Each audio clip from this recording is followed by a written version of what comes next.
Hello, everybody. Coming at you harder and faster than a WWE pink slip. It is the Monkey Flip podcast. Yay. What are we going to talk about this week? First off, that might have been too soon, bro. Really? Too soon for some of the people? I mean, it's been less than 24 hours. So. I mean, some of the people that got let go, it hadn't been too soon. They've been there for a really long time. And, maybe getting released from WWE is a positive thing.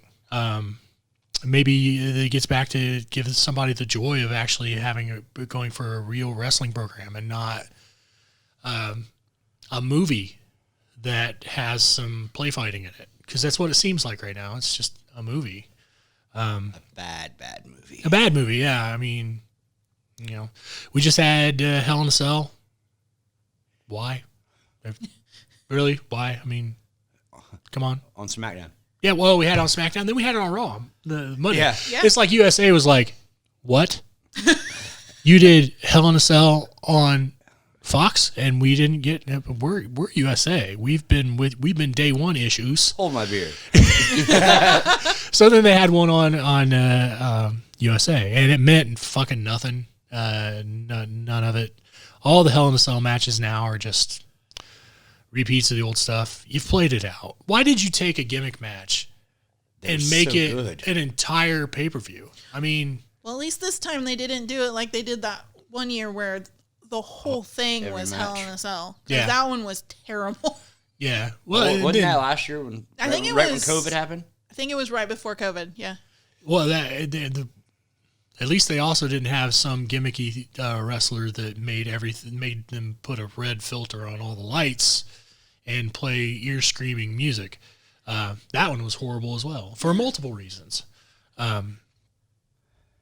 It's a gimmicky, anyway. But like think of it this way: when you've got wrestlers that you're trying to put in a feud or a grudge, whatever, when you're trying to get that over, and one of them says, "I'm going to see you in a Hell in a Cell." Like, yeah, you will, because it's next month and that's fucking pay-per-view, and they got to have something on there, and you guys are the top draw. So, hey, yes, you are going to do that. You didn't have to tell us that. We knew it, because it's the pay-per-view is called Hell in a Cell. We know this.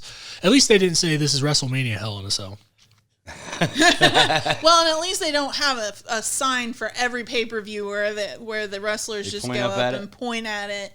That's true. What's going to happen. Yeah, that's getting annoying. That is cheesy, though. Yeah. Nah, that's true. But, Now, Undertaker did that first, didn't he? It was cool when he did it. I don't remember. Everything is cool when Undertaker does it. Very cool. Right. But think of the gimmick. I mean, the Undertaker gimmick is from the cartoon era. Right. The cartoony era. And now the Undertaker took that shit till he retired, past the cartoony era where people were like, we're not paying attention to that. Undertaker, come on, Undertaker. Yeah, you come with us. Yeah. But the rest of these fuckers, no, Gobbledygooker, he can hang out. Red Rooster, he can hang out. It's cool. I mean, even when you think about somebody like Honky Tonk Man, he was one of those gimmicks, those cartoony gimmicks, but he transcended. He was worth watching past that, and it kept going. And you can still see that work today. Yeah. His gimmick, even though it was that cartoony, it would still work. Yep. Because there are people out there like him. Yeah. Not Elias. No, Elias is not like the Honky Tonk Elias Man. is not like the Honky Tonk Man. I'm waiting for us to fast forward to the Elias Rick Boog tag team. Oh, absolutely. Or feud. Rick Boogs. Is it Boogs? Boogs, yeah. Because, Shinsuke's got a crown now, so, because now they went back to the King in the Ring. He ain't got it back yet? No, he got the crown. He actually won the rubber match for the crown Friday night. So he's officially the king. It's not King Corbin anymore. It's King Shay, I think is what they're calling it. King Shay. Corbin is cool, though. Yeah, I like Corbin. Like, from what I've heard, the person, he's really cool. I like Baron Corbin because he represents something that is lost in wrestling. The guy that's always there. The guy that you can put in with anybody that can do something and elevate that person. And the way he elevates that person just happens to be, people go, fucking Baron Corbin again? Kick his ass, right? He's very dependable. Yeah, but it's kind of like Elias, right? Because Elias has that quality where you're like, fucking Elias, just punch him. But Elias is so cookie cutter. Same shit all the time. Doesn't he's just going to come out and he's going to sing a song. Somebody's going to interrupt him. It's too easy. Right. And then they put him in there with a grudge against Riker. Like, who gives a shit about this? Filler. Yeah, it's filler. Like, why do I even care? Well, like you said, he can work, so filler. Yeah, it works. Let's get it going, right? You got some other guys that are there and ready to take the reins, and you got a bunch of people that you pushed down and then released. I don't know the whole story. There could be other things. They could have been unhappy. They could have asked for their release. It could be financial, too. I mean, it's been a rough couple of years. That's true. I'm wondering if they might not start cutting out a couple of pay-per-views because the money they spend on them. And now they're not getting $60 a chunk for them. And they could definitely cut out Hell in a Cell. I'm okay. They could cut out Hell in a Cell. Instead of having 3 of them. They can cut out TLC. Well, they cut out TLC. Yeah. There's really no, I mean, to have a match that you have that level of injury that could happen, and you got to be make that it one top. match at WrestleMania that means something. Yeah. Got to be over there. When you remember back in the day when somebody held the championship for an entire year and you barely saw them? Isn't that crazy? And then you liked it when you did see them, it was something. But that feud would go and you knew about it. You knew what was going on. You know the Hulk Hogan was going after the Iron Sheik. Yeah. You knew all that shit was going on. You knew. And then the media that day, you knew Hogan or Andre was going after Hogan. Yeah, they made it abundantly clear. And they did it through story, but they didn't do it through the story that they're doing now. They don't do it. They didn't do it through the soap opera story where it's like you screwed my wife. Right. They did it through, no, I'm coming after that belt. What, you're coming after my belt? You're my friend. Like, I don't give a shit. It's competition. Here it comes. That's what everything should be around. It should be bordered around that. It's sports entertainment. Well, I think Honky and Beefcake feuded for a year, wrestled once, twice maybe. Yeah. And like they may have put them in a tag team. Right. So you could tease them. Be a them run in here or there, but he was interested. Yeah, so I just, that's my old man in me, longing for the days of wrestling past. When it was... Are we really the only ones that feel that way? Good. I don't think we're the only people that feel that way, but I think the other people like us that feel that way don't even bother anymore. It's kind of like... They just go to the network and watch that old shit. Yeah, they just go...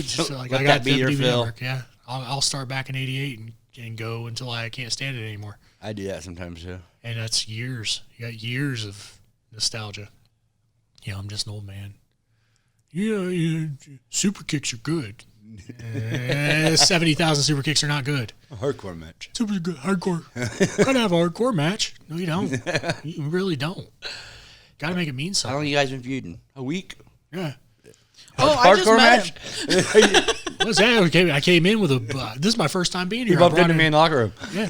That's my first time being here. I just brought in the spool of barbed wire I keep in my trunk. That's the way it is. I got a free box of fluorescent bulbs that I felt like they needed to be broken.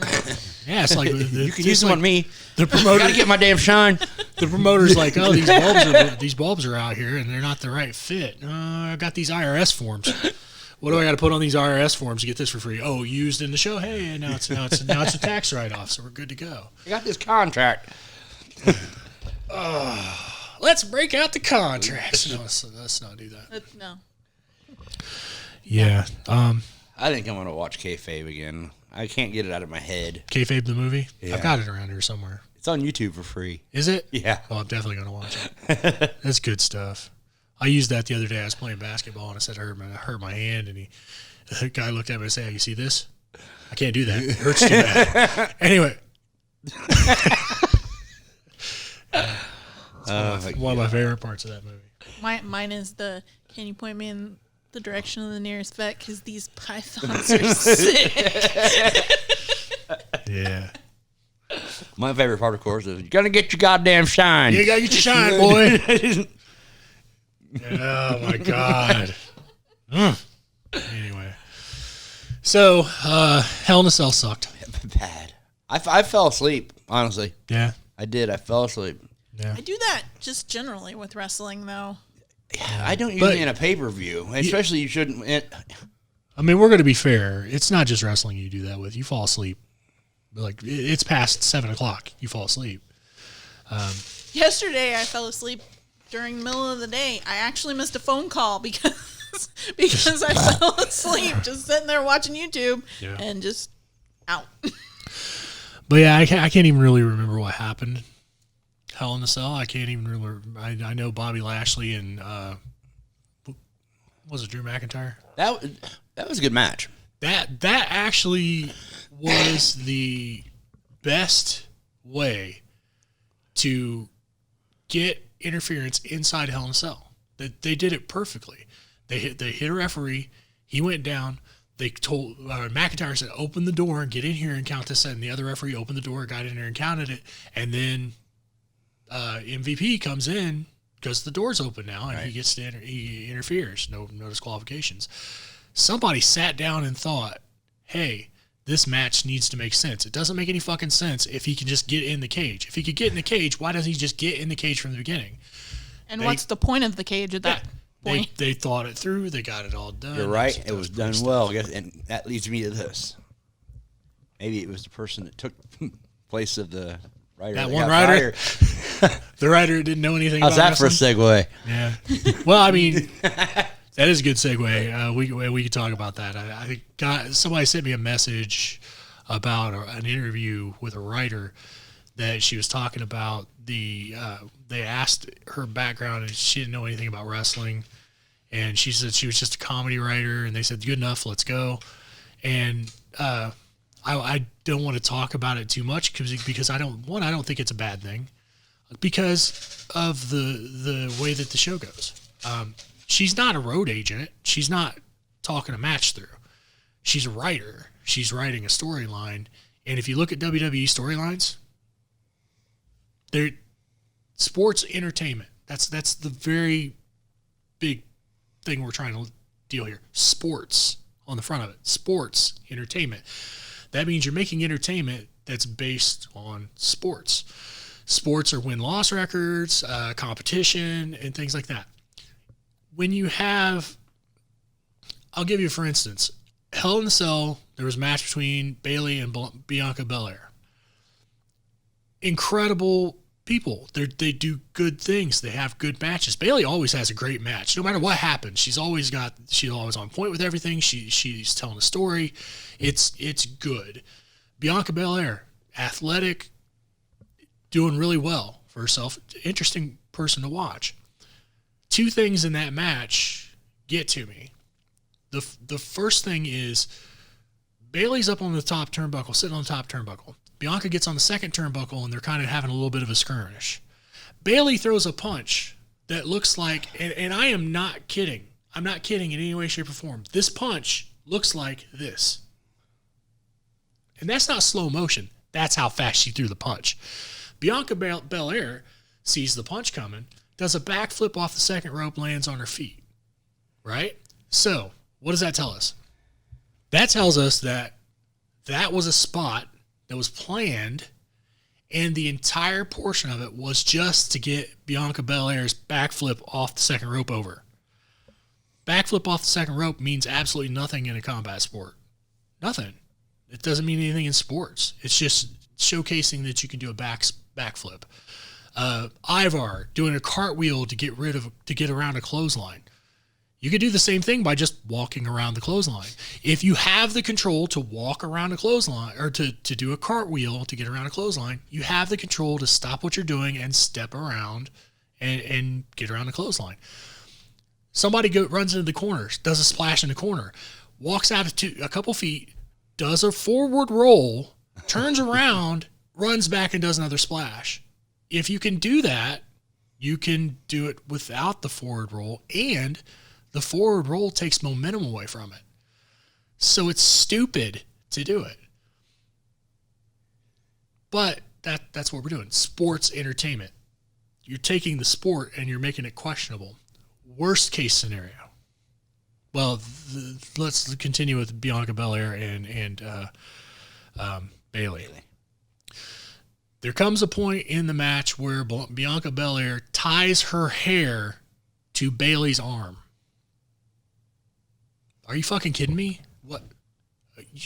There are rules in wrestling that you can't pull another person's hair, and you can't pull their hair because you're getting unfair leverage.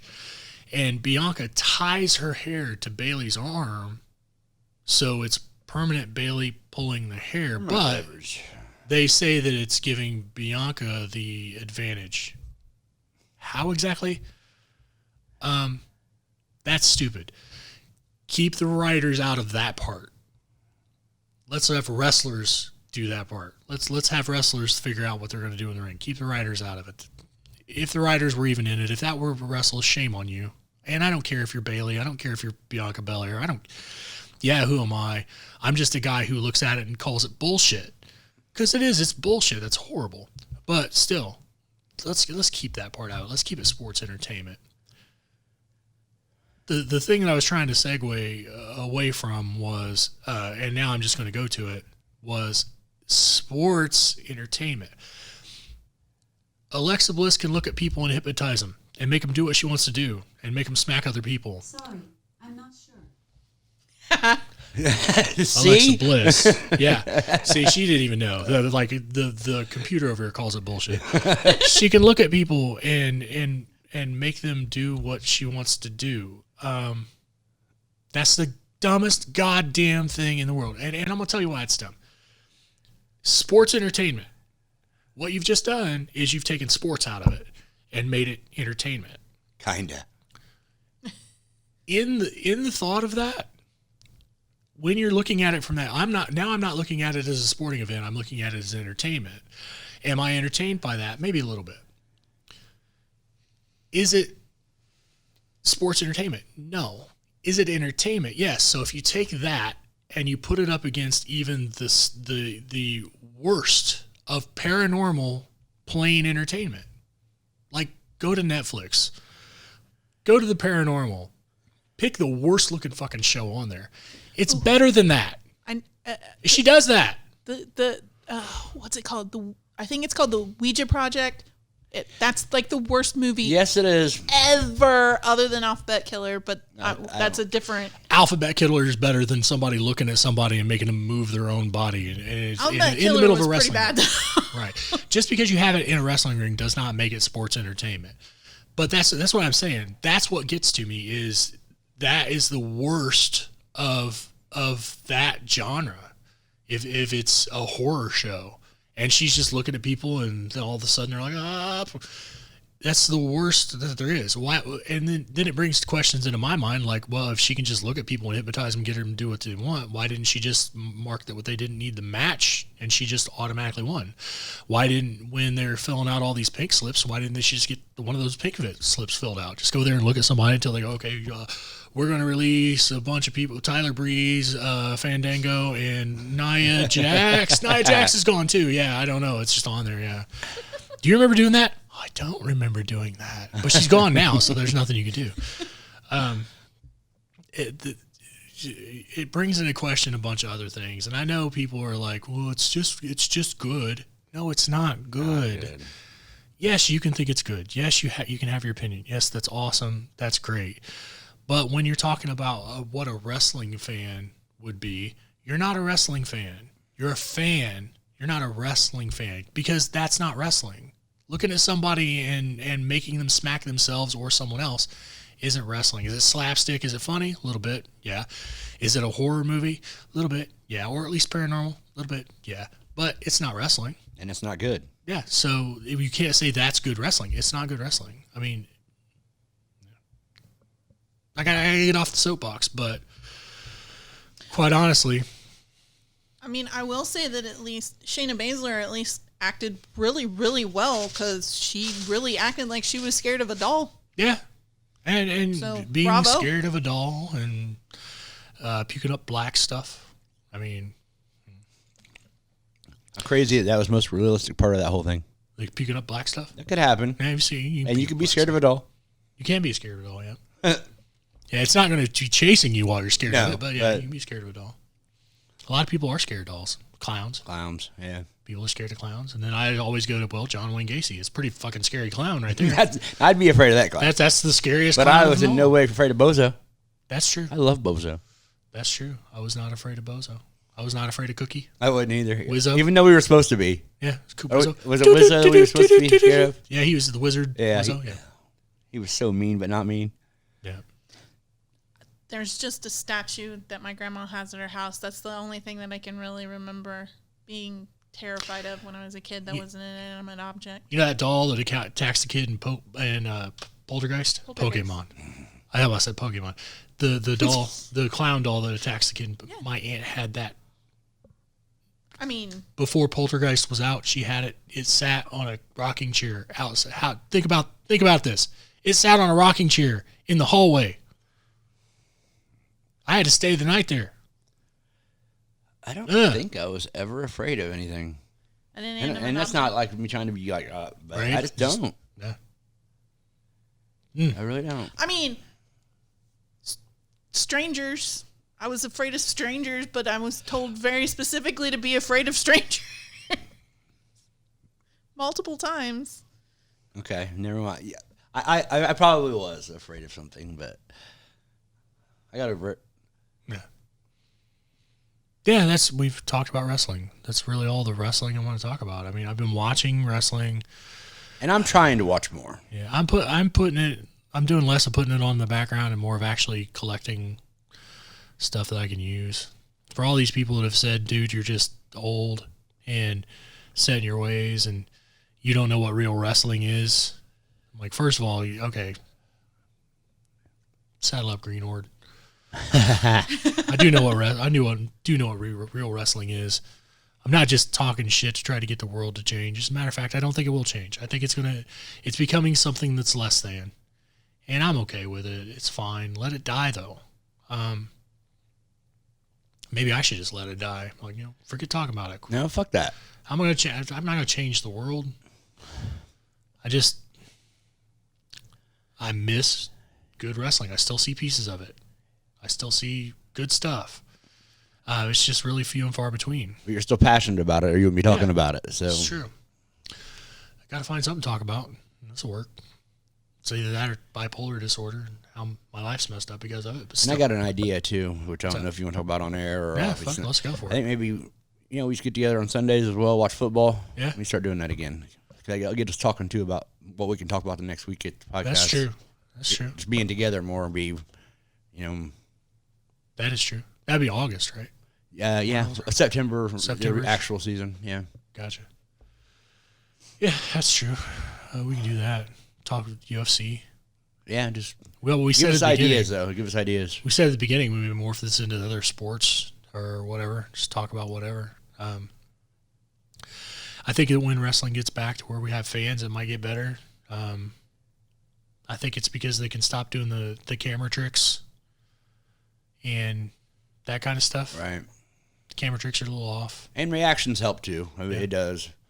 I know when I was watching the first WrestleMania with the crowd, I had it on in the background, and after a couple minutes, I was like, hold on, I got to put this away, because I could hear the crowd into it, and it meant something to me. I turned and watched it, and it was good. It was. Then they had the next day. It almost sounded like a full crowd. It really did. They were excited. Yeah, it's pretty good. I don't know. It was a nice little talk. Yep. We missed Hank. Yep. Hank had other engagements that actually pay him money, so that's a good thing. I don't pay any money. Yeah, he don't, but that's all right. He pays in friendship. Yep. No. In conversation. So basically, we usually have these things be like an hour or so, and it's just me griping about the same thing over and over. And I don't think we need to go that far with this one. I think we cut it down a little bit. Let you guys have some of your life back and quit listening to me. The 12 people that are listening to me, or the 12 people that click on it, so they see that I get the tally and they feel they've done their job. Yeah. But we appreciate that. We absolutely appreciate that. I mean, when we say like and subscribe, that's what we're going for. Don't just watch it. Like and subscribe. It's just a little thing on the left-hand corner. You just get a little dot every now and then. It makes us feel good, too. Or an email. And maybe we come up with other things. Who knows? We've been doing we did a challenge today like we had been doing. I don't know if it's going to make the air or not because it wasn't that great of a thing. It wasn't what I thought it would be. For instance, I thought I would still be slobbering and snotting right at this point in the podcast, but I'm fine. Yeah, actually, I already forgot about it. Don't even bother me now. Hot jelly bean challenge, and wasn't that good. So yeah. So you gonna finish them? The jelly beans? Yeah. Not only do I have that box of jelly beans, I have 2 boxes of refills. Yeah. Wow. So, I don't know. Some of them didn't taste good. Let me take a handful of them. Oh, yeah. Have her try them. Take one of the refills. Okay. Yeah, it's almost. I'm not going to tell her. Oh yeah. So here, Wait, maybe I will. Yeah.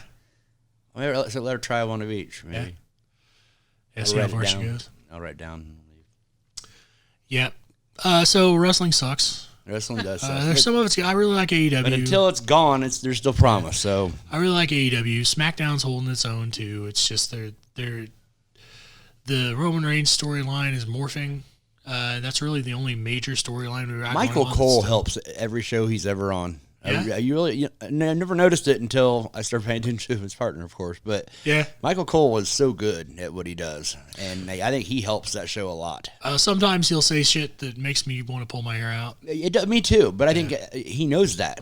But I mean, Pat McAfee, he's great. Hopping on the fucking table, he's great. Dancing. But I don't want to say that anymore because I'm gonna feel like a fanboy. Nah, it's not even. It's not even that. It's not even that anymore. That dude belongs where he's doing what he's doing. Probably anything. Isn't that crazy though? Yeah, it is. Went from the idiot kicker to make him keep his helmet on. He's entertaining. Have an intervention. No, Will Bond. There was no intervention. I actually went to his stand, but the first interaction that I had, not interaction, I never interacted with the guy. The first exposure that I had to him, wasn't even aware he was the kicker for the Colts. Really? I watched, I didn't even pay that much of attention. And we went to, there was a comedian close to us. It was at right down the street here. And it's Pat McAfee. And we're like, well, let's go listen to it. It'd be funny. He's funny as fuck. Yeah. I loved watching it. Beginning to end, hilarious. Yeah. And we've went to see some big name comedians where like they weren't even that funny. I thought he was better than Rogan. I really did. And I like Rogan. One Rogan that I went to was hilarious. The last one, I think the one that we took you with us, wasn't. That's the one with great. The lady. Yeah, the one where that part was funny. Yeah, his opener was just making her say all. Yeah, it was like a blowjob. She's like, oh. That's hilarious. For anyone questioning what we're talking about, there was a sign language interpreter off to the side. Yeah, and he was just saying dirty, bawdy things to see what the way that, because she has to say it. She has to. Because if not, there's a whole section of people going, "What's going on? There's nothing happened. What's going on?" So, yeah, it's funny. All right, we're going to wrap this one up. I've watched wrestling. I'm going to try to find a way to make it fun for myself. I started tabulating super kicks and dives, and I'm trying to come along to the new way of thinking. To the people that say I'm not a wrestling fan anymore because this is the greatest thing, I'm trying to incorporate that to myself and see what they mean. Maybe they're right. And see, I think that the difference is between being a wrestling fan and being a wrestling fan anymore. So being a wrestling fan to you is different than somebody who's just becoming a wrestling fan or has only been a wrestling fan for a few years, because what they've seen is what they're seeing now. Whereas what you've seen, one, is more entertaining, and two, there are reasons why people didn't jump out of the ring every 5 seconds at every single show before, and it's because it's dangerous. Mm-hmm. And can be, and that same effect can be gained by doing something that isn't dangerous. Right. And so, and I don't know that you're not a wrestling fan. I think that the wrestling fans that are wrestling fans now are seeing things differently because they didn't see the 80s wrestling, the 90s wrestling, they didn't go through the cartoony stuff and come out the other end. So what? There was another end. I hear come out the other end. I started thinking, well, I guess the easiest way for me to describe the way I feel is I am more a pro wrestling fan than I am a wrestling entertainment fan. Yeah, that's true. Well, then that's the thing. I don't think any of the stuff that they're doing right now can be construed as pro wrestling. That's my problem. And maybe I'm just a new generation of, oh, that's fake, right? Because when I was watching as a kid, anytime you talk to somebody about it, you'd have the majority of the people you talk to about it like, that's fake. Oh, that's fake. No, I can't say I don't like some of the newer stuff. I can't, because I do. I think they went overboard to do the change they've made. Yep. Since I've been tallying super kicks and dives and stuff, I can actually look at people that come into the ring and go, that person doesn't do super kicks, and not have to worry about it because I'm right most of the time. Then I can look at some people like, oh, Seth Rollins came out at the beginning of the night on SmackDown because that was before the tornadoes all hit and I couldn't watch SmackDown anymore for the second week in a row. You're welcome. Yeah. But Seth Rollins came out and I was like, oh, he may super kick Bianca Belair. Now I have to pay attention because he super kicks. He does. Seth Rollins does it. I count the ones that they do to the gut because it's still a super kick. It's just low. Right. I count the ones they do to the leg. It's the same thing. It's just low. What about the one that did? What's that? What about the one done to the foot? I've never seen a super kick done to the foot. Oh, yeah, you have. What about Cassidy? Oh, Orange Cassidy does a sweep kick to the foot. And then he backs up and he does a super kick to the shin. To the shin, yeah. And then somebody clotheslines him out of his fucking boots, which is warranted. I just had to get that Cassidy call in our podcast this week. Yeah. Maybe you're right. Maybe I'm just a new version of that. But it doesn't mean I'm going to shut up because they didn't. I wouldn't. No. They never did. And the other thing, when we listened, or somebody did an interview with Undertaker not too long ago where he was commenting on the fact that the young guys aren't listening in the locker rooms. And maybe the risks that they're willing to take now in the ring or out of the ring, depending on, what's going on. Maybe it's just because they're not listening. They're not hearing the guys say, Undertaker had 2 hip replacements and knee replacements, and he wasn't a diver. Like, that. Oh, yeah, he died. I mean, he did, yes, but I'm saying that it wasn't constant like it is now. And these people that are doing this, there's a few of them that 5 more years, they're not moving anymore. Especially the bigger guys. Yeah. But, see, the difference is Undertaker do it once a year at WrestleMania. Right. Jungle Boy will do it 3 times on Dynamite as the opening match. Yeah. I mean, come on. Mick Foley did it all the time. He had his 5-6 year career. Yeah. He's done. I mean, for the most part. Like, it messed himself up. I didn't do a bunch of fucking dives and shit. I'm fucked up. Right. My back's screwed. That's what she was talking about. We got this new lighting system up here to try to make things look a little bit better, and the switch is way up there. And I said, I can't reach that switch. And she says, you want to hold me up there and get it? I was like, yeah, I could hold you up there, but I'd have to also hold you out, which would be bad for my back and your face and body when you fell into the table when I dropped your ass. But yeah, it's because I know if I do that, it's going to tweak and I'm going to hit the ground and it's going to be bad. I should have surgery, but we keep finding ways to not, which I enjoy. I'd rather hurt for a little while every once in a while than have surgery and risk not working right even after that, and blood clots and all that good shit. That's enough. This got macabre. I said we were gonna wrap this up about 25 minutes ago. You just listed everything I've had. Yeah, everything. Let's just go ahead and wrap it up. I'm gonna let you take over and do the whole tagline. Okay. For what's its fuck. Goodbye, YouTube. folks. Thanks for coming. Yeah, we if you're listening to this and you've got this far, you're a saint. We love you. Go ahead. Thank you for joining us today on Monkey Flip. Please like the video, subscribe, and hit the notification bell so that you can be notified every time we post a new video. These guys are not helping me right now because they're moving and I can see them. Is it down here? Is it over here? I think it's over here. It's over. No, it'd be over there because this side. Yeah. This side. Yeah. It's down there. Yeah. It looks like a bell. See, it looks like a bell. Okay. If you have any questions for us, please email us at questions@monkey-flip.com. And if you have any comments about the show or any critiques even if it's you fucking suck. Yes. Please email us at producer@monkey-flip.com. That's right, because that's not my email address. Yes, those go to me. Yeah. So. That it? Yes. Awesome. Like I said, if you got this far, you're a saint. We love you. Hope we're doing positive things for you. We hope to hear from you, and we'll see you again maybe in a couple weeks. We're out.